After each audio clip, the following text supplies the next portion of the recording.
Hello, my name is Austin Meyer, and I wrote a flight simulator called X-Plane. A few years ago, I made a version of X-Plane for the Android operating system. When I made the app, I uploaded it to the Google Play Store, which is where you sell your apps for Android.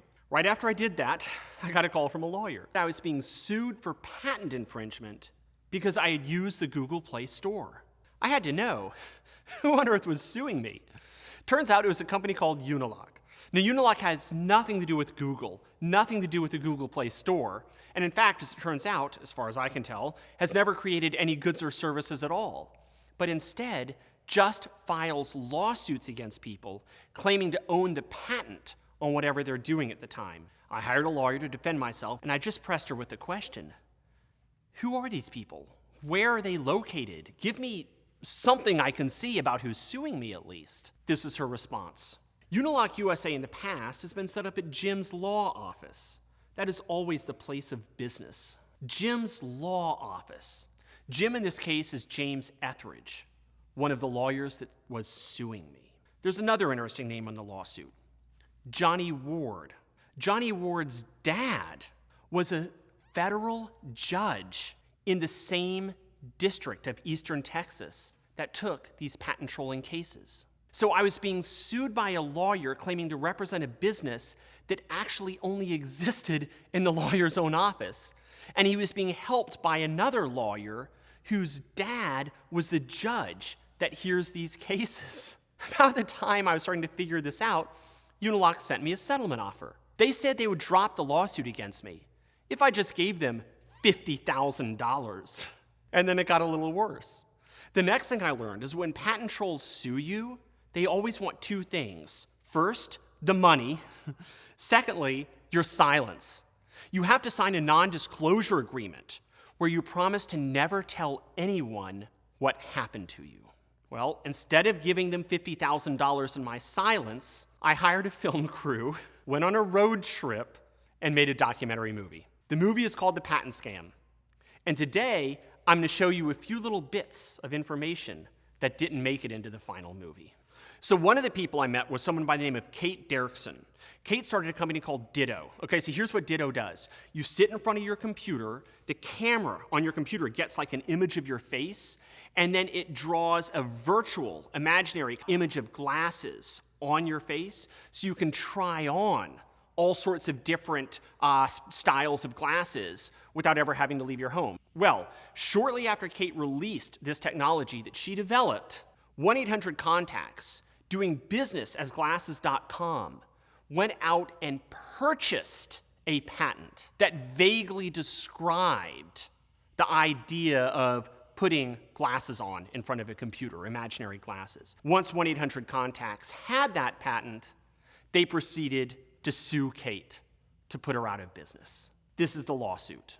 If Ditto's infringing actions are not immediately and permanently enjoined by this court, plaintiff will suffer irreparable harm to its goodwill, brand image, market share, exclusivity, and the overall marketing impact of plaintiff's 3D virtual try-on platform.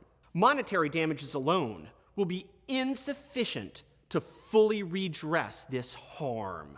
So 1-800-CONTACTS, doing business as glasses.com, did not actually invent virtual try-on glasses at all. Kate's the one that did the work to make it happen. But when the executives at 1-800-CONTACTS saw what she was doing, they bought a patent that described what she was doing and sued her, claiming to be injured by her innovation. Is the patent being used to innovate or stop innovation? Another person I met on my little road trip was a man by the name of Peter Braxton. Peter's an immigrant. He came here as a child, and his parents said he could only enjoy what this country has to offer if he did something to contribute back to it. So Peter did, by flying KC-10 aerial refuelers in the Air Force. Peter's first day of service was September 11, 2001, and he served after that for years in Afghanistan, flying aerial refuelers, sometimes under fire.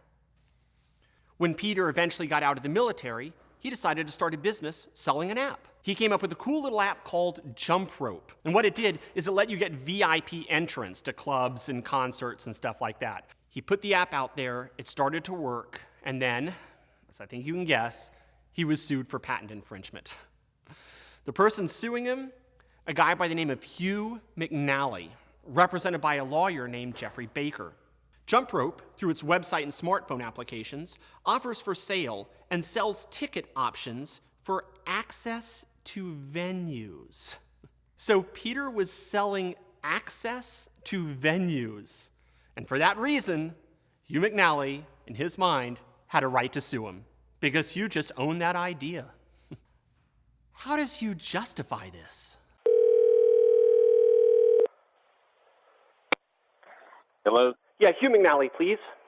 This is Hugh. Hey, this is Austin Meyer speaking. I'm making a documentary about Peter Braxton, and I understand from Peter, rightly or wrongly, that you sued him for patent infringement. Is that the case? Yeah, you need to talk to the guys at Smart Options, not me. Why would that be? Yeah, I'm not there. Haven't been there for 4 years. So You were not at Smart Options when this lawsuit happened? No, I was there, but I'm not with the company anymore. So you're talking to the wrong guy. But I don't quite understand why I'm talking to the wrong guy if you were at Smart Options while this happened. He tells me that you were sitting in a negotiating room. Hey, listen, I'm not talking to you. So I'm not going to talk about this. This is, this is something that was in the past, and No, not in the past. Not in the past. So the legacy lives on. Peter has not been able to get his business back up off the ground, and the amount that it cost him was huge. And what I understand is that you guys, and apparently you personally, sat in a room with him and said that even if he won the suit, you would just sue him again if he didn't turn over a part of his company to you. Is that the case?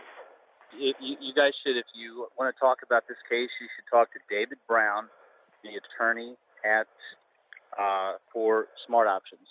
So that's what you should do. Well, I'm really interested in the person that was actually filing the lawsuit.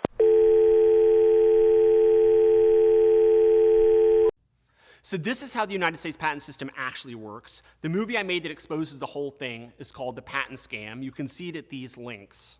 And if you have any questions, head over to thepatentscam.com or our Facebook page. We'll have a dialogue going there, and I'll try and answer any questions.